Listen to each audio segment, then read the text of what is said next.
to, I hope, bring through successfully with the support of all parties, focusing on establishing a national framework, for example, of nonprofit, local, community, faith-based, private organizations that will work together right across the country to reduce recidivism and repeat offenses. That's an example of a real measure that will deal with some of the things that the member is talking about to prevent crime. The honourable member will have 3.5 minutes to pursue answers when we return to the discussion of this bill. It is now time for statement by members. Déclaration des députés. The honourable member for Beaches, East York.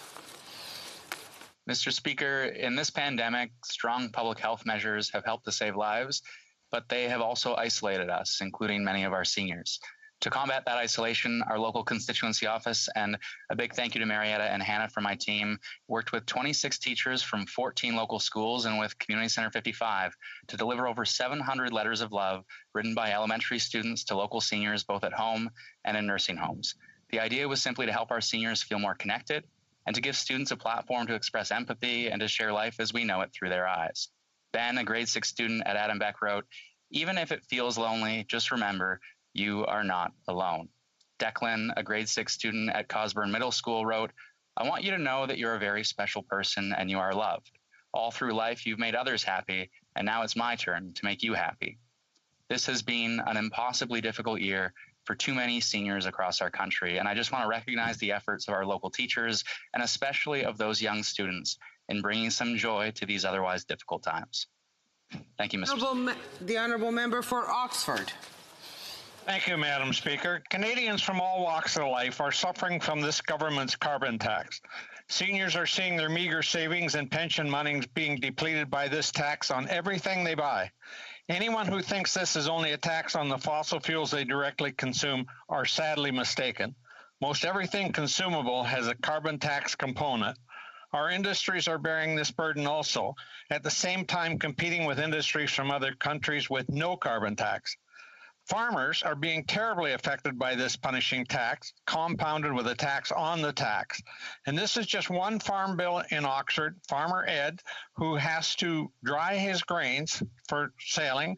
His cost of fuel for December was $38.76. The carbon tax was $1,201 and HST another $660. January billing was fuel was $12,700. The carbon tax was $5,500 and HST $20. The honourable member for Dartmouth Cole Harbour. Madam Speaker, this year marks the 25th official celebration of Black History Month in Canada, and the 75th anniversary of Nova Scotia's Viola Desmond standing up against racial segregation. Today, I honor another incredible and impactful Black Nova Scotian, Auburn Drive High School Principal Karen Hudson. Beloved and known for making every student feel supported and cared for, Principal Hudson was named one of Canada's outstanding principals in 2019 for co-creating an Afrocentric education program for Black students at Auburn Drive. Bringing Afrocentric students' content into academic courses like higher level math and English has increased enrollment and achievement for her students. After working hard together since grade 9, the first cohort of this program will graduate high school this June. I ask all members to join me in commending Dartmouth Cole Harbour Principal Karen Hudson for her efforts and achievements. Thank you for all you do. Member for South Okanagan West Kootenay. Madam Speaker, last year Gord Portman saved 2 people in a house fire in Penticton. When he saw his picture in the local newspaper, he said to himself, "Oh boy, I need help." Gord was addicted to opioids. So he turned to Discovery House, a local organization that helps men battle their addictions, and now he thanks Discovery House for saving his life. Madam Speaker, 1,300 British Columbians have died from COVID-19, but over the same period, 1,700 have died because of the opioid crisis. These people were sons and fathers, daughters and mothers. They had a medical problem, not a criminal problem. Thousands are being poisoned by drugs laced with fentanyl. We must decriminalize these drugs and provide a safe supply. Then we can help people like Gord and go after the real criminals, those who are selling the poison drugs. Gord was recently honored with a bravery award by the Royal Canadian Humane Association. I thank him and the people at Discovery House who saved his life. The honourable member for Ottawa West Nepean. Madam Speaker, in 2010, 11 years ago now, I sat down with leaders of the Francophone community who wanted to build the Maison de la Francophonie in West Ottawa. It would be a place to promote French language services and the development of the French language for Francophones and Francophiles. Today, the Maison de la Francophonie is a reality. It's a nonprofit organization in my riding of Ottawa West Nepean. Bilingualism is at the heart of our identity as a country. The Maison de la Francophonie offers health services, sports activities, second language courses, and many cultural activities. I would like to thank everyone involved with the Maison de la Francophonie for creating a welcoming and inclusive space where diversity is celebrated. Thank you, Madam Speaker. Honourable Member for Chatham-Kent-Leamington.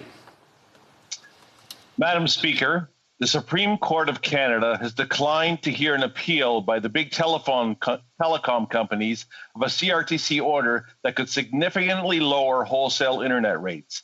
This means that the Supreme Court now joins the federal court in rejecting these appeals, with all eyes now on the last remaining appeal, which is in front of the CRTC. Madam Speaker, this issue is, of course, vitally important for almost all Canadians, as wholesale rates effectively determine what everyone pays for internet access, regardless of provider. In my riding of Chatham-Kent-Leamington, affordable and reliable internet is critical to our future, only accelerated by remote working, learning, and accessibility to government programs. For remote communities such as Peely Island, it can be their only lifeline. Internet users in my riding demand the immediate implementation of federal measures to deliver affordable internet and wireless services. Thank you. The Honourable Member for Humber River Black Creek. Thank you very much, Madam Speaker. I rise today with a very heavy heart. Our community of Humber River Black Creek has lost an important and influential individual, Father Amadeo Nardoni, the beloved pastor of St. Jane Francis Church. Father Nardoni had a passion for life and a love for telling famous jokes to get a laugh. He will be remembered for the beautiful memories he has left behind, his dedication, devout faith, his hard work, and his goodwill in our community. He'll never be forgotten. My condolences to his family and loved ones from myself and my husband, Sam. Father Nardoni's wishes were, in lieu of flowers, to please donate to St. Jane Francis Church Roof Repair Fund. I know we will be successful in getting that roof repaired in honor of our dear friend, who will, even after his passing, is still looking out for his church. Thank you, Madam Speaker. The Honourable Member for Markham-Stouffville. Thank you, Madam Speaker. A new UN report on Sri Lanka expresses concern about clear warning signs of a deteriorating human rights situation. The report warns that the current trajectory sets the scene for the recurrence of the policies and practices that gave rise to grave human rights violations. These concerns are shared by the Tamil Canadian community in my riding of Markham-Stouffville. Groups like Pearl have suggested actions we can take, encouraging Global Affairs Canada to support a strong, principled position at the UN HRC, supporting the creation of a special rapporteur for Sri Lanka at the HRC, calling for a study on Sri Lanka by the Subcommittee on International Human Rights, and operationalizing the motion passed by this House calling on the UN to establish an international independent investigation into allegations of genocide. I support these recommendations, Madam Speaker. The Honourable Member for Markham-Unionville. Thank you, Madam Speaker. I would like to wish everyone celebrating Lunar New Year a Happy New Year. Today, communities around the world are celebrating the final day of traditional Lunar New Year, the Year of the Ox, which represents hard work, resiliency, and courage. This year, instead of usual festivities filled with family, friends, and neighbors, we are celebrating the new year virtually. Tonight, Markham Unionville MPP Willie Pang, and I will be hosting one of these events, with the Leader of the Opposition and Premier Ford in attendance. On behalf of Conservative Party, I would like to wish everyone in my riding and across Canada a very happy Lunar New Year. I hope the year of the ox will be filled with joy, peace, and prosperity for everyone. Shin Chun Kwai Lo, Shin Ti Jian Kung, Kung He Fat Choi, New Nan Daji. Thank you, Madam Speaker. The Honourable Member for West Vancouver, Sunshine Coast, Sea to Sky Country. Thank you, Madam Speaker. This week, the West Vancouver Place for Sport dedicated their track in honor of Canadian hero and homegrown athlete Harry Jerome. Harry Jerome was a renowned track and field sprinter, and though his achievements, including an Olympic medal and 7 world records, are outstanding, he faced significant prejudice and racial injustice as a Black man. Harry's persistence in the face of discrimination and devastating injuries to achieve at the highest level is an example to us all. This Black History Month, Harry Jerome is getting the reverence he deserves. And while his legacy continues to inspire young athletes, we must also recognize that the cruelty and racism he faced persists today. This is why our government is taking action on the recommendations identified by the Parliamentary Black Caucus to address anti-Black racism, among which is recognizing the contributions of Black Canadian culture and heritage. The unveiling of Harry Jerome Oval will provide the community a safe haven where athletes can compete free from discrimination in the future, just as it did for Harry in the past. I invite you to learn about Harry's incredible story this Black History. Honourable Member for Bow River. Madam Speaker, in February, we celebrate Black History Month, and in my riding of Bow River, Black Canadians have been making history for well over 100 years, including the story of the famous cowboy John Ware. John Ware was born in slavery in South Carolina, and after the Civil War found himself journeying west into Texas and north with the cattle herds through the interior of the U.S. until settling in southern Alberta. He persevered through hardship and adversity while he rose to prominence and ownership of a ranch and became one of the first ranchers in Alberta after settling in the Bow River area. He was known for his exceptional horsemanship skills and is said to have popularized steer wrestling, which is an event still in rodeos today. Bow River is a vastly diverse riding with cities like Brooks, known as the City of 100 Lows for its ethnic diversity. Stories like these from amazing Canadians like John Ware make us proud to celebrate Canada's diversity of culture and peoples, all while sharing our love for this great country. Thank you, Madam Speaker. Honourable Member for Carleton West. Carleton, I'm sorry. Madam Speaker, genius, savant, lightning quick. These were the words that legendary Ottawa broadcaster Bill Carroll used to describe 26-year-old Brian Fraser. Brian was known for lighting up the newsroom over at CRA. As the technical producer, he always knew how to intersperse exactly the right jingle, clip, or piece of music to bring laughter to the thousands of listeners that enjoyed the show across the city and beyond. And when he was diagnosed with leukemia, instead of feeling sorry for himself, he used it as an occasion to spread the message that all Canadians should give blood in order to help those suffering with the disease, reaching hundreds of thousands of people on social media with his pleas. Sadly, we lost Brian just last night. He passed away just after his senators, his beloved senators, won another game, and he went on to be with his maker. On behalf of all of our residents, I wish my condolences to his family, to his loved ones, to his many friends and fans. May he rest in peace.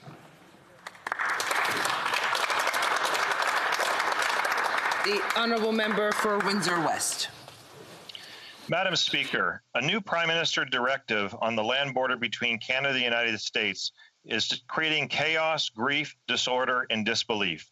Formerly declared essential workers now being denied re-entry to Canada, their home, at the Windsor-Detroit border, or facing remaining in the United States away from their families with little direction, support, and respect from this Prime Minister.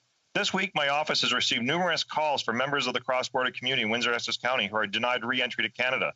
Nurses, engineers, teachers, business owners, and workers in social services, for example, are now penalized.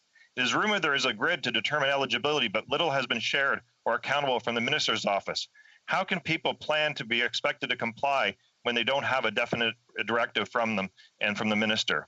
This situation needs to be altered. These former essential workers who have saved lives of Americans and Canadians and people going to get cancer treatments in the United States and other medical appointments need to have the support of the Prime Minister and the Cabinet, not to be denied these life-saving and life-important measures. Madam Speaker, this is unacceptable, has to be resolved. The Honourable Member for Manicouagan. Madam Speaker, last week I met with elected officials in the lower North Shore, part of my riding. J'ai été interrompue. Was I interrupted? Members could put themselves on mute, please, so that the Honourable Member for Manicouagan can proceed. L'Honourable Député de Manicouagan. The Honourable Member. Madam Speaker, last week I met with elected officials from the lower North Shore, part of my riding, which is not served by any road. This is after a survey that my office conducted concerning these people's satisfaction with Canada Post. 80% of the population had a complaint. I was heartbroken when I had to tell the story of a citizen who was waiting for her chemotherapy treatment to come by mail on December 25th, but she only received it on January 6th, 12 days late. And this was a vital package. She had no alternative. This is not only unacceptable, it's inhumane.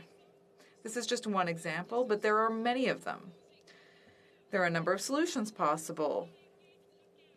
Local air transport, and many other things. We've submitted these ideas to Canada Post, but there's been no change. The government needs to require Canada Post to provide better service and do everything possible to ensure that its services are accessible, effective, affordable, and reliable for the residents in my riding, starting immediately. The Honourable Member for Bellechasse-les-Etchemins-Lévis. Madam Speaker, today Lévis is grieving one of its great citizens, Maurice Tanguay. He was born in Bellechasse and went to the Collège de Lévis and dedicated himself to the sport of hockey. He also opened a famous furniture store in the riding.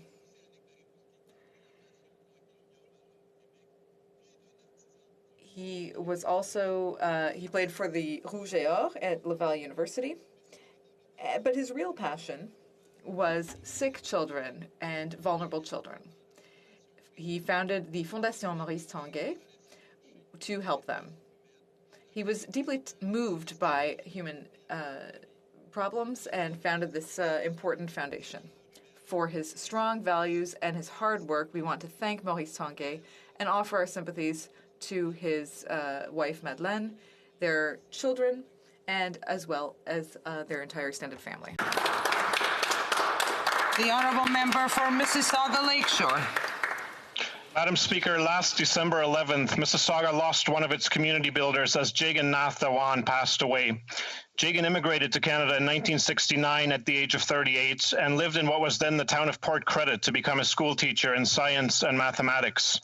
His life journey is one of community service as a beloved educator and someone who worked to forge and strengthen the multicultural community that Mississauga is today and the Canadian values that it exemplifies. Jagan believed that if we truly understand each other's cultures and traditions, this would help to bring about acceptance, inclusion, and unity. He led the way through his many tireless efforts, including the Peel Board of Education's Heritage Language Program, the Carassauga Festival of Cultures, and the Mississauga Santa Claus Parade.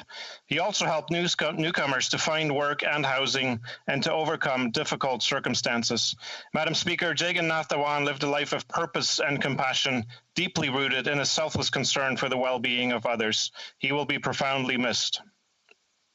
Questions orales. Oral questions, l'honorable député de... Madam Speaker, point of order. Yes. Who is asking? I can't. Madam Speaker, Kent Leamington. Yeah. My member's statement was interrupted with an order to close the door that I can assure you did not come from my office. So I request that I have the opportunity to deliver my statement.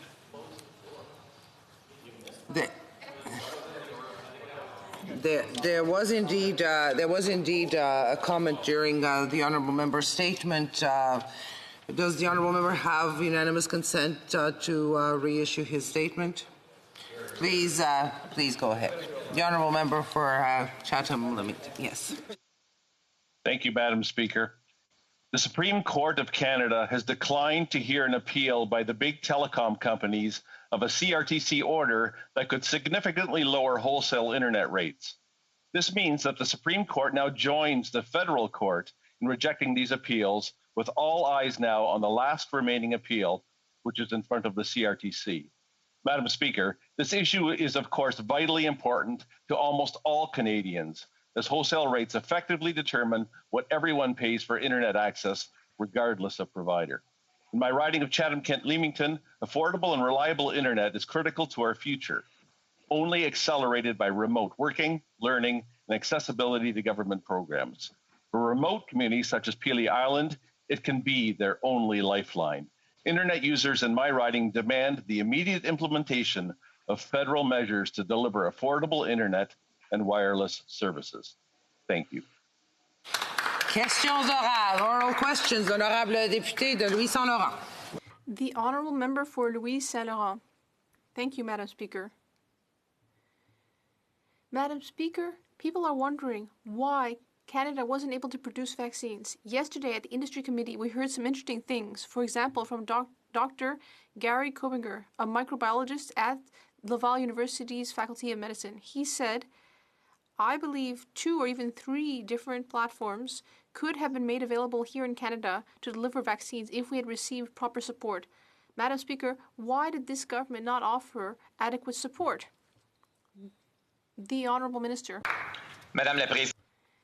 Madam Speaker, since the beginning of the pandemic, we have announced major investments in promising Canadian opportunities. Dr. Kobinger said that Medicago was the first opportunity that he would have looked at, and we agree. That is why we invested up to $173 million in Medicago in order to support their creation of a bioproduction facility in Quebec.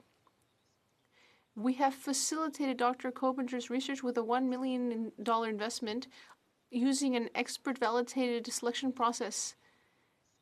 And we are very pleased to be able to support this kind of research. The Honourable Member for Louis Saint-Laurent. Madam Speaker, it is the Quebec government that ultimately rescued this scientist and his research. But it's not just scientists that have an issue with this government's inertia when it comes to developing vaccines in Canada. The president of Merck Canada said that there has been a climate of mistrust and an absence of constructive dialogue, and that it's impossible to understand why our industry is not mentioned as a priority sector. Why has this government failed to listen to either the industry or scientists? The Honourable Parliamentary Secretary. Madam Speaker, we need to make the facts clear. From the beginning, we have known that we needed to listen to scientists to determine what vaccines should be used in Canada and what investments were necessary to support our production facilities in Canada.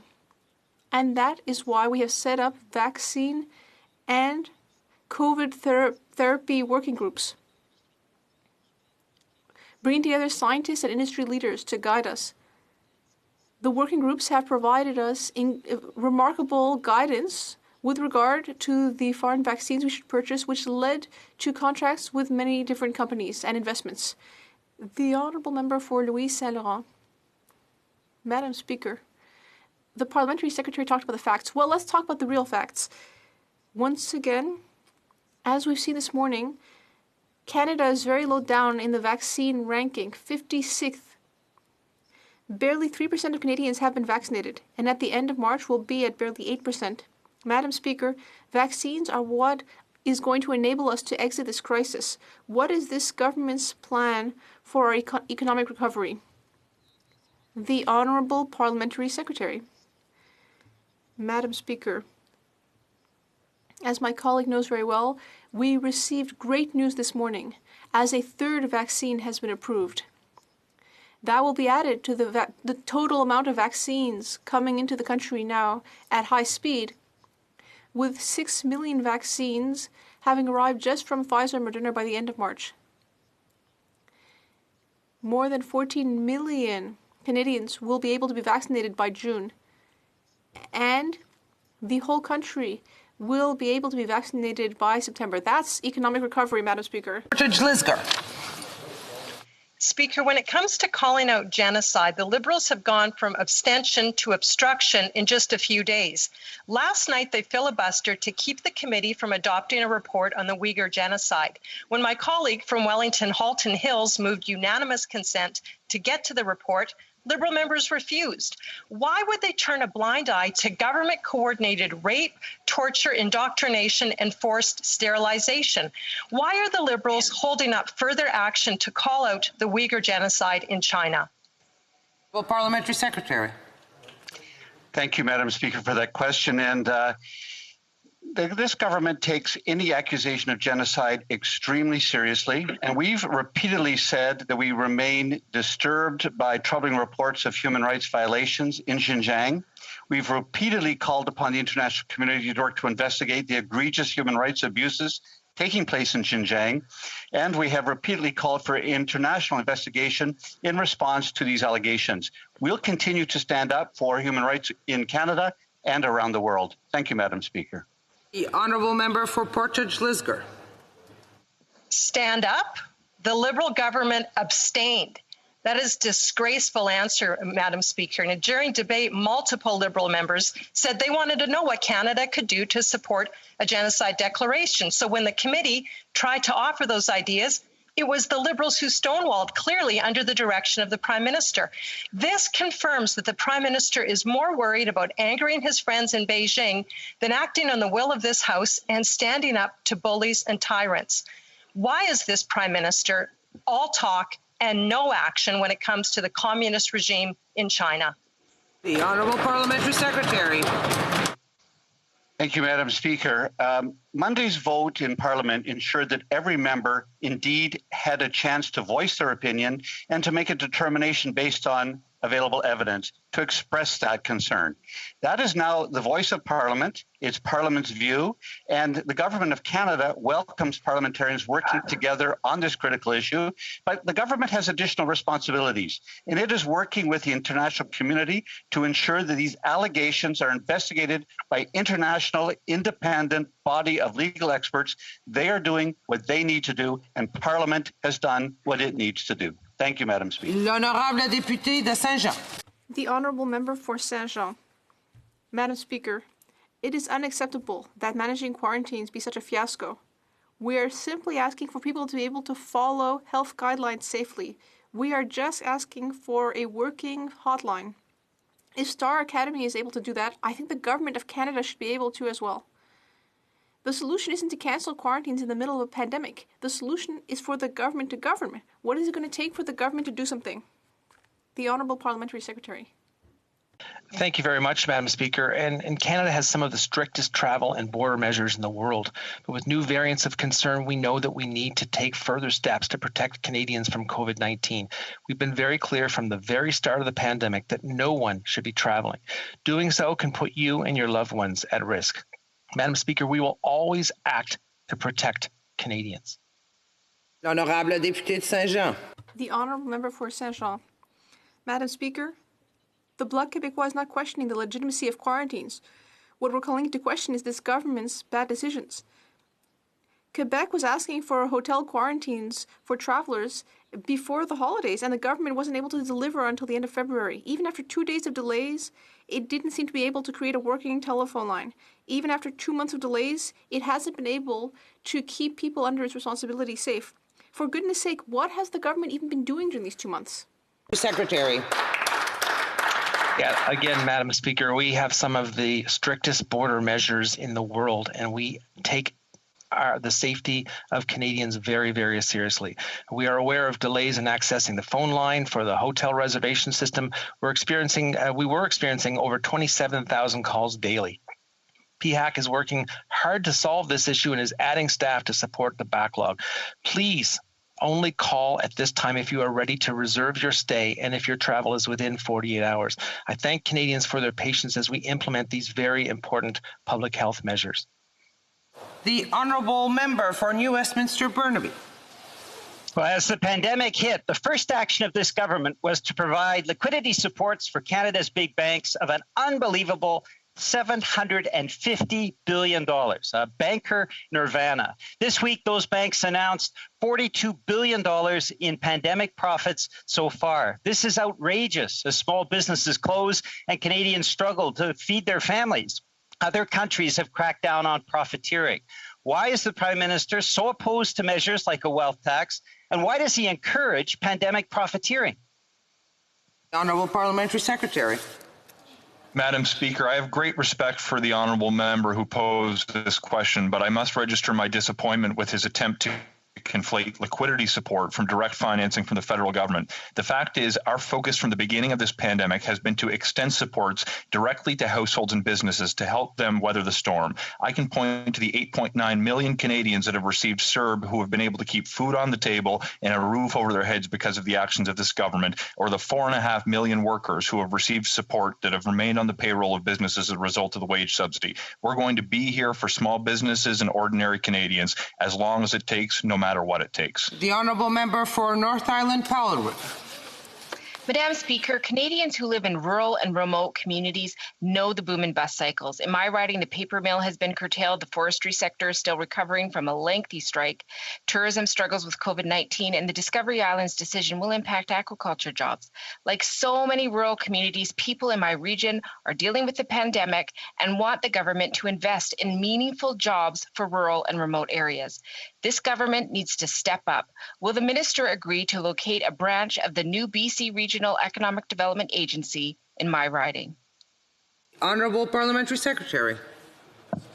Madam Speaker, we understand the importance of rural economy. I live too in a rural riding, and we understand that as we reach the post-pandemic, we do need rural. And I can tell you our government does believe in rural economies, and that's why we announced a universal broadband fund with a rapid response stream to connect Canadians. We know the importance of connectivity, and going forward, we will meet our mandate of connecting 98% of Canadians by 2026. Look forward to working with the member to advance our goals. Thank you. The honourable member for Carleton. Well, if excuses were paychecks, then we wouldn't have over 800,000 people without jobs since the beginning of the pandemic. But excuses is all we're getting, and they're pretty creative ones too. The government blames COVID, but of course the other G7 countries also have COVID, and they all have significantly lower unemployment than Canada. The next excuse is that they tell us that the unemployment rate no longer matters, that we shouldn't worry about it. What they really mean is that the people who are unemployed no longer matter.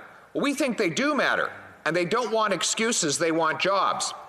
But we don't expect that from this government. So what excuses do they have today? Parliamentary Secretary.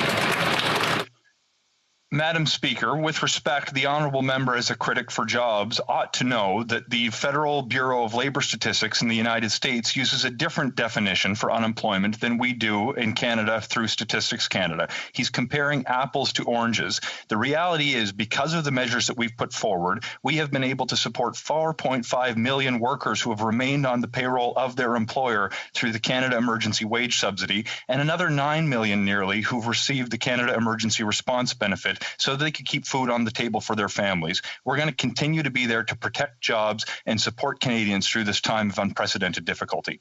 The honourable member for Carleton. Well, in fairness, it is true. The U.S. Bureau does use a different method. But happily, Statistics Canada lines those methods up apples to apples. And so when you compare Canada and U.S. unemployment apples to apples, what do you get? Canadian unemployment is still 1/3 higher than in the United States, higher than in Japan, Germany, the UK, Italy, France. Every single G7 country has lower unemployment than Canada. They can't just blame COVID. They can't just shift the statistics. They need to get to work to try and create jobs, because what Canadians need are paychecks. Parliamentary Secretary. Madam Speaker, with great respect, if the honourable member wants to compare apples to apples, I'd point him to the fact that 71% of the jobs have returned from the peak pandemic job losses in Canada compared to 56% in the United States. If he wants apples to apples, I'd point him to labour force participation, which is 64.3% in Canada compared to 61.3% in the United States. But before we get to the job numbers, if he wants apples to apples, our public health response may not have been perfect, but I would invite him to talk to the family members of 500,000 Americans who are no longer living that might have been had they adopted an approach that we took in Canada. We know that public health and economic policy is indivisible, Madam Speaker, and the honourable member for Calgary Rocky Ridge. Well, Mr. Speaker, Madam Speaker, yesterday the CFIB told the Finance Committee that small businesses have accumulated on average $170,000 in COVID debt. And this debt is typically not to governments or banks, but to creditors like landlords and suppliers that cannot be deferred. This is a crisis that threatens to wipe out tens of thousands of small businesses and 2.5 million jobs. What is this government doing to catch up with the rest of the world and safely open small businesses? The Honourable Parliamentary Secretary.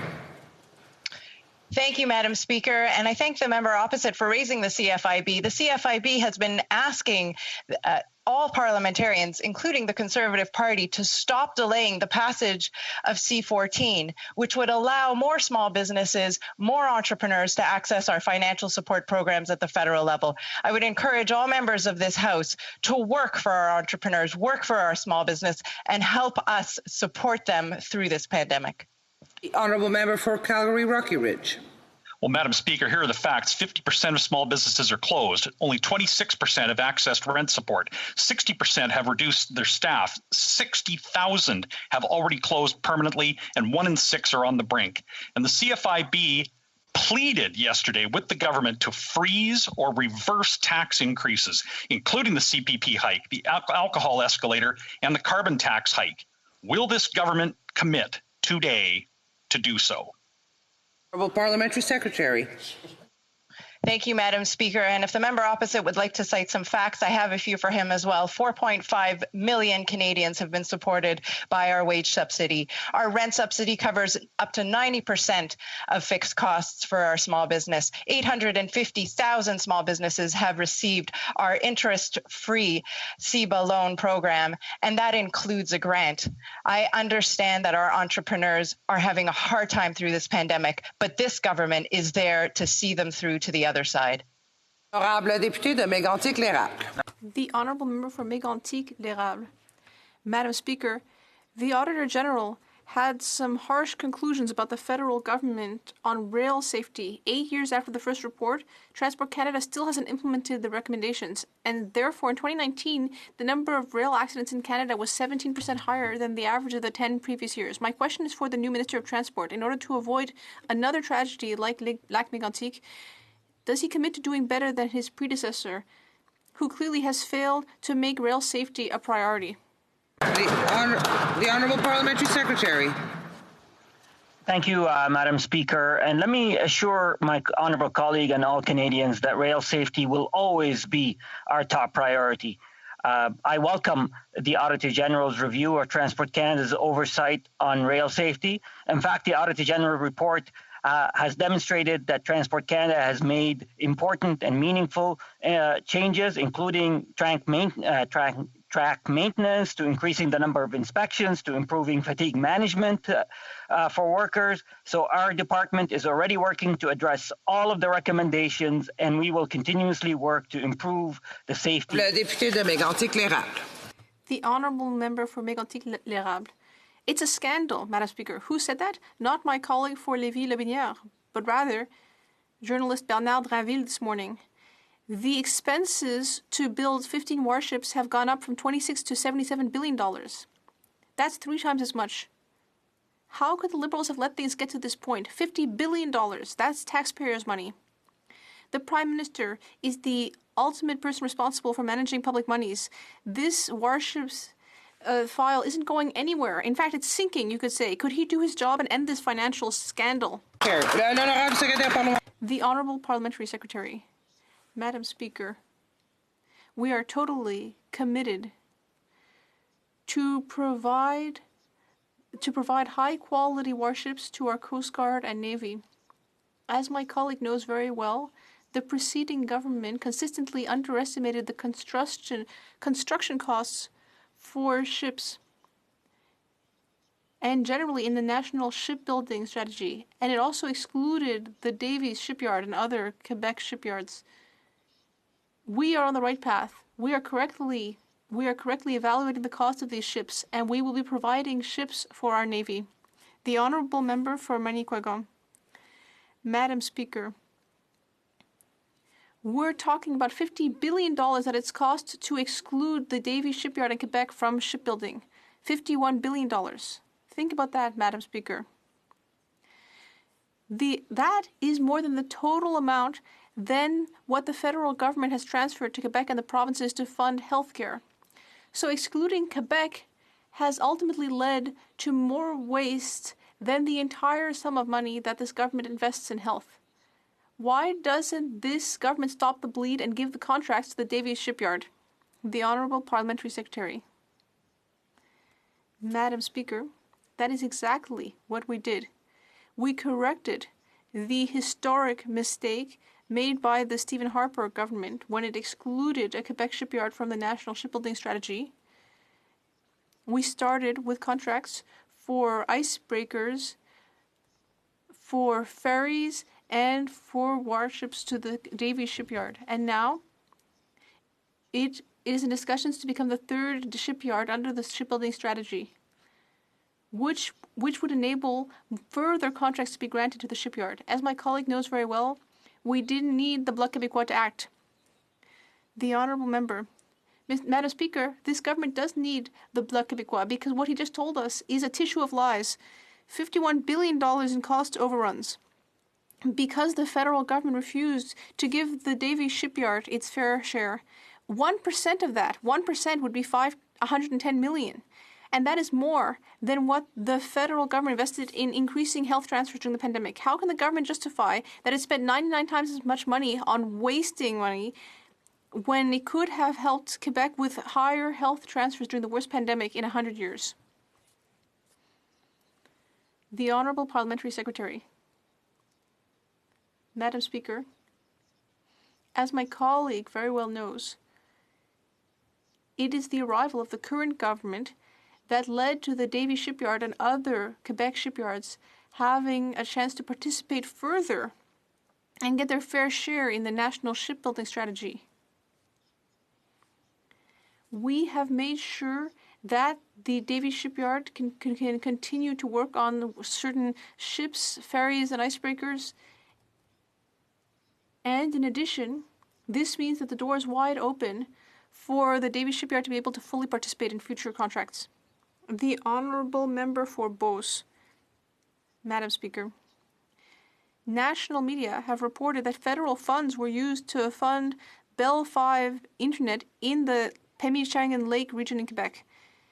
And it has been reported that the CEO of Bell has a chalet on that lake and that there are fewer than 100 residences in the region. Whereas meantime, hundreds of neighboring houses at Lac Saint-Marie don't have a good internet connection. So the Liberal government has shown us once again that you have to be connected to get connected in this country. Why is this Liberal government prioritizing rich chalet owners rather than rural communities? The Honourable Parliamentary Secretary. And I'd like to thank my colleague for the question, because connecting Canadians, all Canadians, from coast to coast to coast, and our friends in Quebec is a priority for this government. We will work with the province of Quebec and all internet service providers to make sure we meet our mandate of connecting all Canadians by 2030 and 98% by 2026. I welcome my colleague to reach out anytime if I can help him any further. Thank you, Madam Speaker. The Honourable Member for Sturgeon River Parkland. Madam Speaker, rural Canadians have waited long enough to access reliable internet services. A small Quebec community has been waiting for years to get access. The Liberals provided millions of dollars to upgrade this community's internet. Unfortunately, all of the money has gone to help wealthy cottage owners, including the CEO of Bell Canada, instead of rural residents. Why did this Liberal government prioritize the wealthy and well-connected cottage owners instead of the rural community, or is this just more Liberal incompetence? The Honourable Parliamentary Secretary. Madam Speaker, while the member is entitled to his own While the member is entitled to his own overheated political rhetoric, he's not entitled to his own facts. The facts are very simple. Since 2015, our government has hooked up over 1.7 million homes, and with the $1.75 billion that has been invested, many, many more homes are going to get connected. And in my particular riding, several million dollars, we're talking $20.4 million in projects, are connecting many, many households. We need to do way more. And the member should know very clearly that there is not a single member of parliament, neither government nor opposition, that has any choice in the matter. Good public servants make these good decisions, and we need to continue investing more money to get every Canadian connected. Honourable member for Edmonton West. Thank you, Madam Speaker. Edmonton veteran Fred Russell is one of the few remaining survivors of the Dieppe raid. He served in Canada for 6 years during World War II, fighting through Normandy, Holland, and Germany. Today, Fred lives isolated from friends and family because he has still not received the COVID vaccine because of the failures of this government. In Canada's time of need, Fred was there for us. Why in Fred's time of need is this government not there for him? The Honourable Parliamentary Secretary. The Honourable Parliamentary Secretary.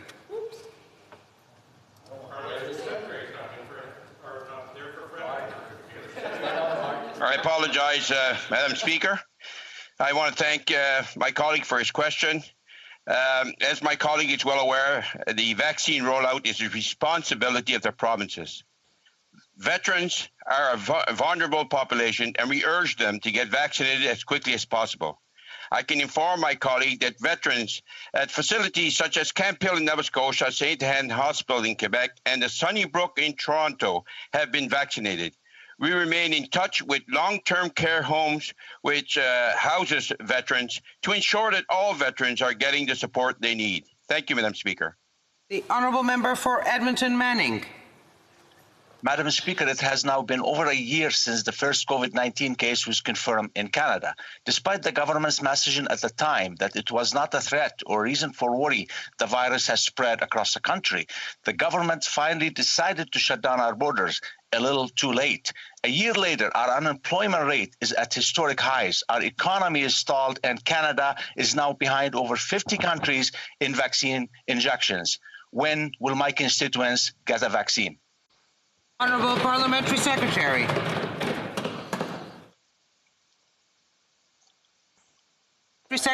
Speaker, Madam Speaker, I'm pleased to share with the honourable member some good news. With the Pfizer and Moderna vaccines in place, we anticipate that over 6 million Canadians will be vaccinated by the end of March, and I'm pleased to report that this morning Health Canada has approved the AstraZeneca product as well. With respect, we know that there is a clear link between the economic and public health response. We're going to continue to work to promote vaccine uptake throughout Canada to ensure that every Canadian who wants one by the end of September. The Honourable Member for Cowichan-Malahat Langford. Madam Speaker, COVID-19 has put enormous strain on families' budgets. With jobs lost or hours reduced, many have seen their health benefits cut or eliminated altogether. Every month, Canadians are making tough choices between paying for medication or their rent, utilities, and groceries. Liberals first made their pharmacare promise 24 years ago, but 2 days ago, they cynically voted against Bill C-213, which would have established a national pharmacare framework modeled on the Canada Health Act. Why do Liberals consistently raise the hopes of working families, only to crush them when the time to act comes? Honourable Parliamentary Secretary. Madam Speaker, we have done more than any government in a generation to lower drug prices, and the Minister of Health's mandate letter explicitly calls to continue implementing national universal pharmacare. Instead of imposing a top-down approach on the provinces and territories, we are committing to work together with provinces and territories to create a pharmacare system that works for all Canadians. In the meantime, Madam Speaker, we're establishing a transition office to create a new Canada Drug Agency and a national formulary, while investing $1 billion over 2 years to help Canadians with rare diseases get access to the medications they need. Thank you, Madam Speaker. The Honourable Member for Esquimalt, Saanich Sooke. Madam Speaker, this government likes to talk about its commitment to equal rights based on sexual orientation and gender identity, but often seems to confuse action with surveys and press conferences. Last fall, the Justice Committee heard moving and compelling testimony on the urgent need to bring an end to conversion therapy in Canada. The committee worked hard to bring Bill C6 back to the House promptly, but since it was reported back last December, the government seems to have forgotten all about conversion therapy. When is this government going to bring Bill C6 back for final debate and a vote so we can finally put an end to conversion therapy in Canada?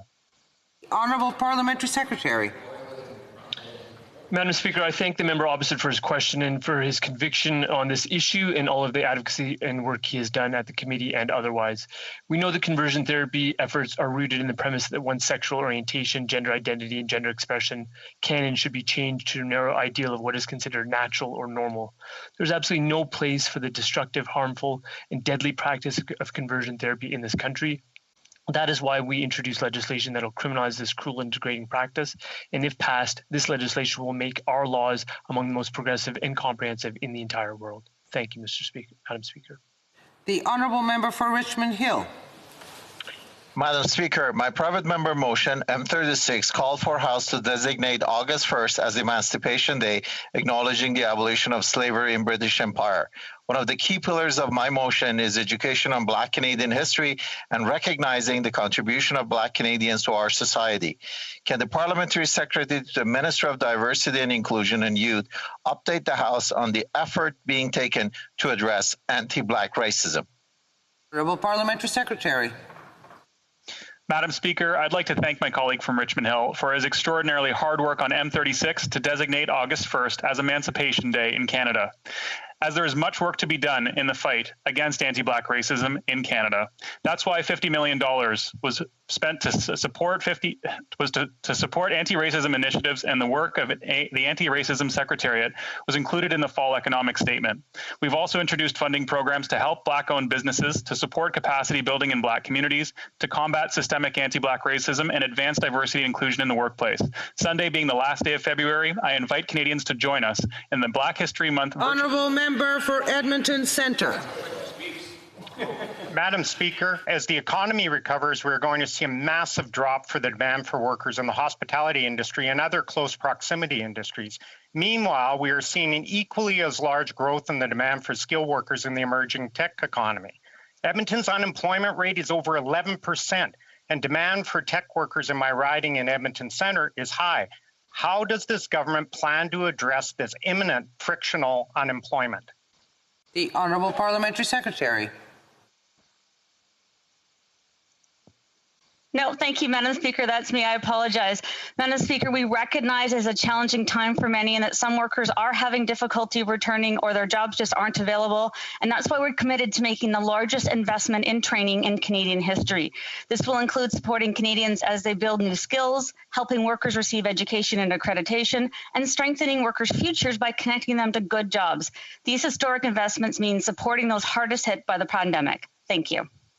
The Honourable Member for Battleford's Lloydminster. Madam Speaker, WestJet announced last week that they will be halting their regional route to Lloydminster. This route is an important service to my constituents in Lloydminster and the surrounding communities. Its permanent loss would be devastating. This closure is just the latest as the Canadian aviation industry continues to wait endlessly for a plan from this government. Madam Speaker, what is the Prime Minister's plan to ensure that rural communities a rural community like Lloydminster will be reconnected? Honourable Parliamentary Secretary. Madam Speaker, let me just say that accessibility of all of our regions is important, and air links are essential to regional economic development and prosperity. Everybody knows that the pandemic, the COVID-19 pandemic, has hit the air sector very hard. That's why our government had provided support to individuals and businesses early on in the pandemic. But I can assure the honourable colleague that we are currently in the midst of discussions with major airlines on specific additional support to them. And that discussion includes restoration of regional routes. Thank you, Madam Speaker. The Honourable Member for Haliburton, Kawartha Lakes. Speaker, the tourism and entertainment industries are being devastated by COVID, and more than a few in my riding are on the verge of shuttering their doors for good. The government extended the Canada Emergency Wage Subsidy until June, but the eligibility rules for the extended period have not been announced. The old rules will expire on March 13th, and the lack of certainty is quickly becoming a major problem. Minister, when will the new eligibility rules for the wage subsidy program be announced? The Honourable Minister. Thank you very much, Madam Speaker. I'm pleased to answer this question from my friend and colleague. I'll point out to the fact that we are well aware that some of these sectors have been particularly hard. That's why we advanced programs like the wage subsidy to cover 75% of the cost of the workforce and up to 90% of the rent through the rent subsidy program. We've also established certain loan programs to help hard-hit businesses, including HoC. When it comes to the eligibility criteria for some of these programs as they evolve, I want to reassure him that we're continuously working to refine the criteria so they meet the needs of businesses, and that we will reassure businesses to say these supports are going to remain in place to help weather the storm until the end of this pandemic. The Honourable Member for Central Okanagan, Similkin and Nicola. Madam Speaker, last week I asked about a small business being hurt, not helped by this government. And the response? The government ignored the question, as it is ignoring many businesses with such leases right across the country. This business is being told by Parks Canada they won't get the rental support they need because the Department of Finance believes seasonal leases are annual leases. Would the minister like us to drop off some calendars to her department so they can see for themselves the difference between 6 months and a year? The Honourable Parliamentary Secretary. Thank you, Madam Speaker, and we're always pleased to work together in order to support our entrepreneurs. I'd be happy to work with the member opposite, but I would like to know why it is that the Conservative Party is playing politics with a bill that will help our small businesses and entrepreneurs in this country. Bill C-14 is going to provide additional support to our small businesses. Will that member and the Conservative Party help us help our small businesses? Yes or no? L'Honorable. The Honourable Member for Berthier-Masquinongé. Thank you, Madam Speaker. Quebec is warm and happy. Quebec represents joie de vivre, togetherness and sharing. It's a place plugged into the future but tied to its heritage and traditions. If there is any place that truly symbolizes Quebec, it's the Sugar Shack. 75% of Sugar Shacks might have to close their doors this spring if they don't get support, and there is no federal program that currently exists that meets their unique situation. What will the Prime Minister do to help our Sugar Shacks? The Honourable Parliamentary Secretary.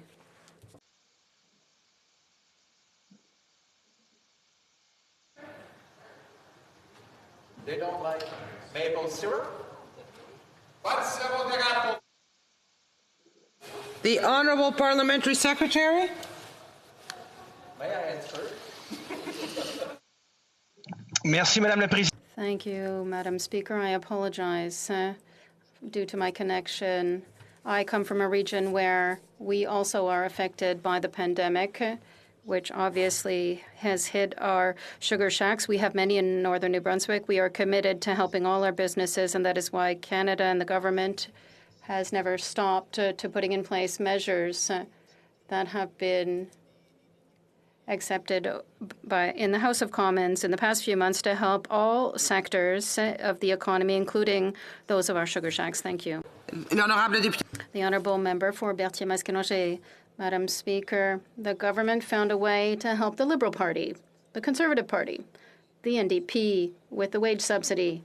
It found a way to help its rich friends in the oil companies. It also found a way to send millions to the We charity. It should be able to create a program to support our sugar shacks. This industry is like any other in the world. We are the sugar shacks. It's part of us. Can the Prime Minister commit today to supporting financially our sugar shacks now? Parliamentary Secretary. Thank you very much, Madam Speaker. From the outset of this pandemic, we were focused on extending support to workers no matter what kind of business they were engaged in. We worked to develop the Canada Emergency Wage Subsidy, where we covered 75% of the wages for workers who've been impacted by this pandemic. We've also extended support for individuals who needed personal income support, who suffered a loss of that income that has benefited nearly 9 million Canadians. I'd be pleased to work with the honourable member to make sure that workers in the sugar shack sector in his province and mine line receive the kind of support that they need to weather the storm through to the end of this pandemic. The honourable member for Leeds Grenville,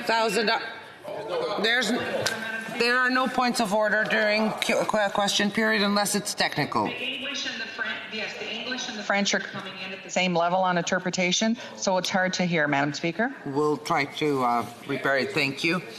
The honourable member for Leeds Grenville, Thousand Islands, Rideau Lakes.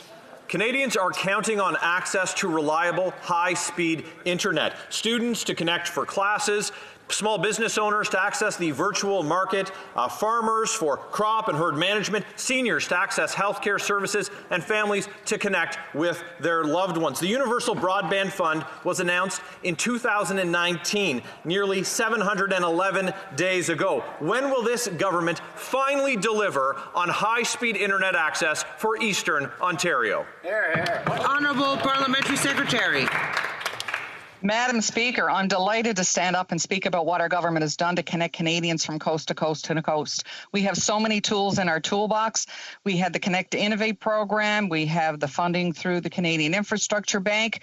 We have lower satellite funding. And now with the Universal Broadband Fund, and the component of that, the rapid response stream, we are connecting Canadians. Right now, we will have by the end of this year, 1.7 million we've connected since 2015 1.7 million Canadian households and another 250,000 households this year.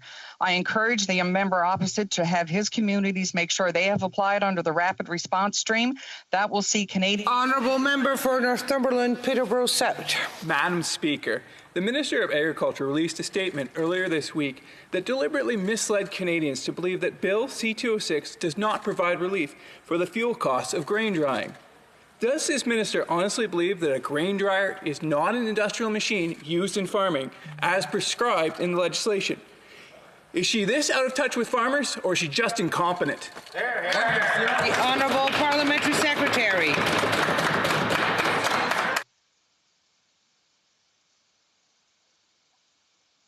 The Honourable Parliamentary Secretary. L'Honorable Ministre. The Honourable Minister. I'm sorry. Member first question, pollution shouldn't be free. A pricing system where all the revenues stay in the province is one of the key solutions to reduce emissions.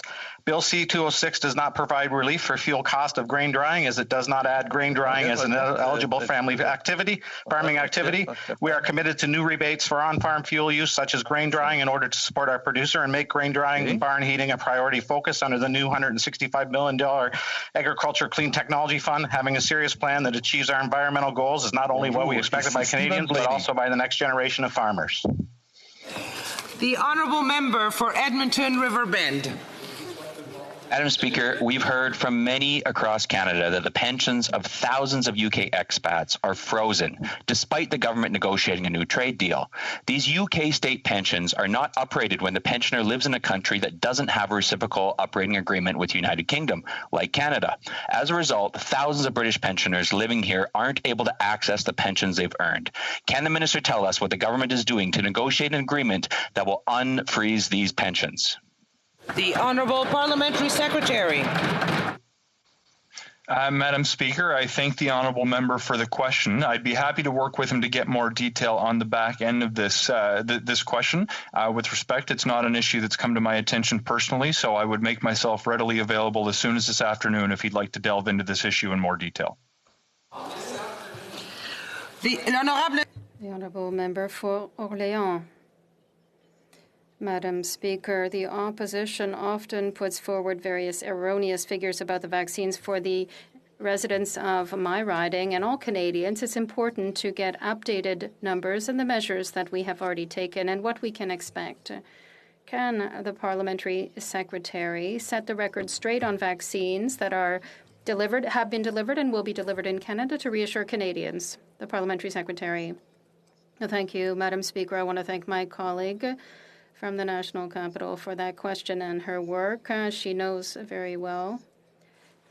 643,000 doses already arrived this week in Canada. That's 2.5 million doses in total by the end of the weekend. 3.5 million doses by the end of March, 1.5 million doses of the Pfizer vaccine in the first 2 weeks of April, and enough doses of the vaccines to ensure that 14.5 million people can be vaccinated by the end of June, and all Canadians who want to be vaccinated can be.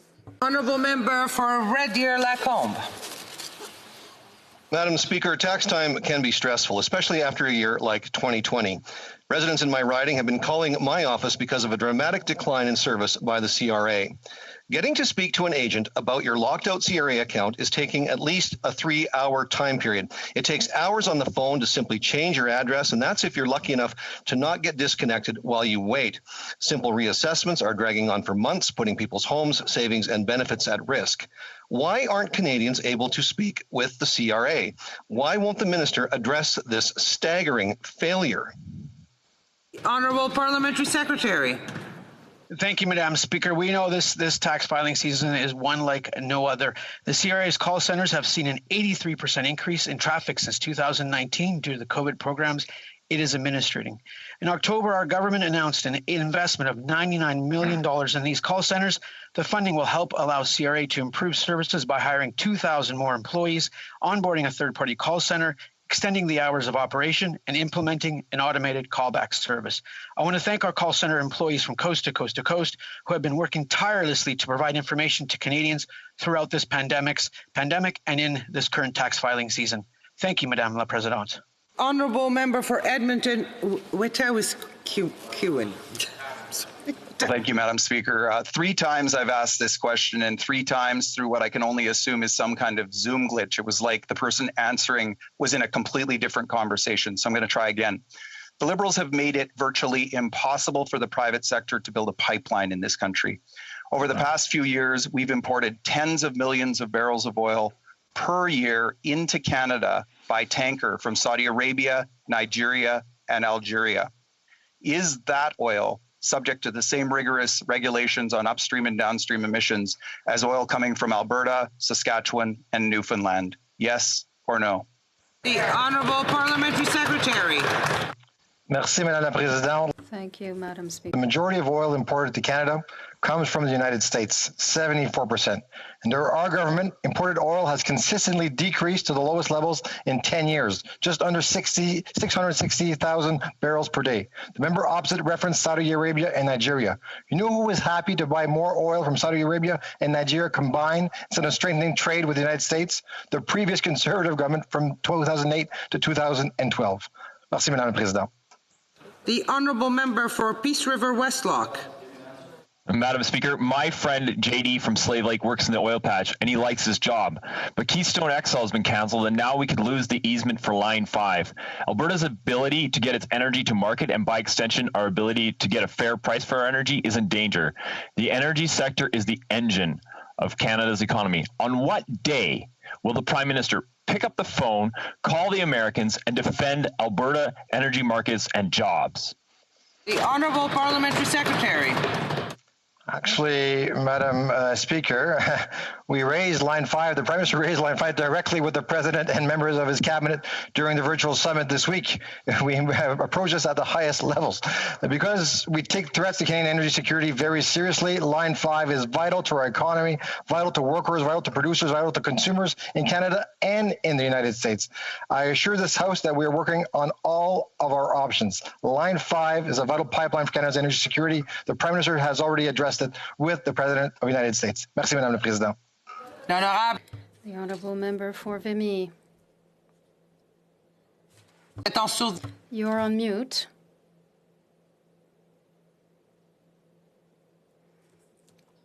I apologize, Madam Speaker. Madam Speaker, in Vimy, many of my constituents rely every day on safe, reliable and affordable public transit. Can the Minister of Infrastructure explain how the creation of a permanent fund for public transit would allow communities to develop their public transit network while growing their economy and fighting against climate change? The Honourable Minister. Thank you, Madam Speaker. I want to thank the member for Vimy for her question. Municipalities need predictable funding for public transit in order to plan and develop projects that help people to travel quickly, cheaply, and in a green way. This historic funding in public transit will help Canadians to get around more quickly, cheaply, as I indicated, while creating good jobs and fighting against climate change, as well as creating cleaner communities. John's East. Madam Speaker, a new report says that nearly 1 in 10 federal inmates in structured intervention units are being subjected to treatment defined as torture. Solitary confinement, supposedly outlawed, continues. It confirms what inmates, prisoner advocates, and investigators have been saying for years, that Canada is not following its own laws and court rulings. Now it's clear that it's also violating the UN Convention on Torture. The inescapable conclusion of this report is that we can't rely on the correction services of Canada alone to protect the rights of inmates. The question is simple. What is the Minister of Public Safety going to... Honourable Minister. Madam Speaker, I want to thank the member opposite for his question, and I share his concern. We in Bill C-83, imposed legislation, and we've been working with the Correction Services Canada to ensure the proper implementation of the SIUs. We are very grateful for the work of Dr. Dube and our external panel in their review, and their insight and analysis has been very helpful. We also rely on the work of our external review bodies that also examine this issue. It is a complex one, but I want to assure the member in this House of our absolute commitment to ensure that people who are in our custody and our federal institutions are treated fairly. We recognize the challenges of special... The honourable member for Brampton Centre. Thank you, Madam Speaker. Sikh community was grateful and delighted by the government for removal of Sikh religion word from the 2018 terrorist threat report to Canada. However, large number of communities still have questions to the government, even today. Who pressurized the Prime Minister's office? Number 2, Minister of Public Safety. Number 3, Canadian intelligence community to compromise national security of Canada because Sikhs in general never wanted such a day. Parliamentary Secretary.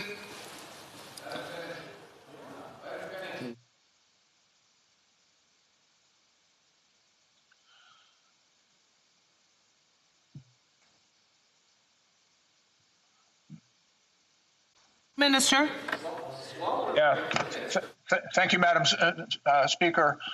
With respect to this issue, I want to assure this House that certainly our national security intelligence services monitor the activities of concern within Canada and internationally. We work very closely with our partners, but frankly, I would also caution the member about the use of intemperate language and making allegations not based on evidence or fact. I think it's very important, Madam Speaker, that these matters be dealt with responsibly, and we rely entirely on the good work of our national security intelligence agencies and law enforcement to keep Canadians safe.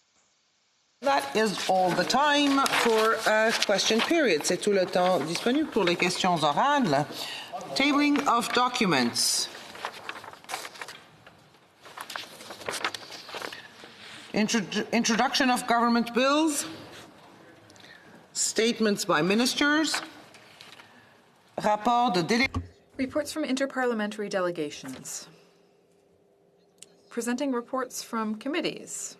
The Honourable Member for Mississauga Lakeshore. Oui, merci beaucoup, Madame. Yes, thank you very much, Madam Speaker. I have the honour of tabling in both official languages the interim report from the Standing Committee on Foreign Affairs and International Development. This is part 1 of a study on the aftershocks of the COVID-19 pandemic, the humanitarian burden, ensuring a global response, and reaching the most vulnerable. Madam Speaker, pursuant to Standing Order 109, the committee asks the government to table a comprehensive report to this interim report. Thank you. The honourable member for Brampton North. Thank you, Madam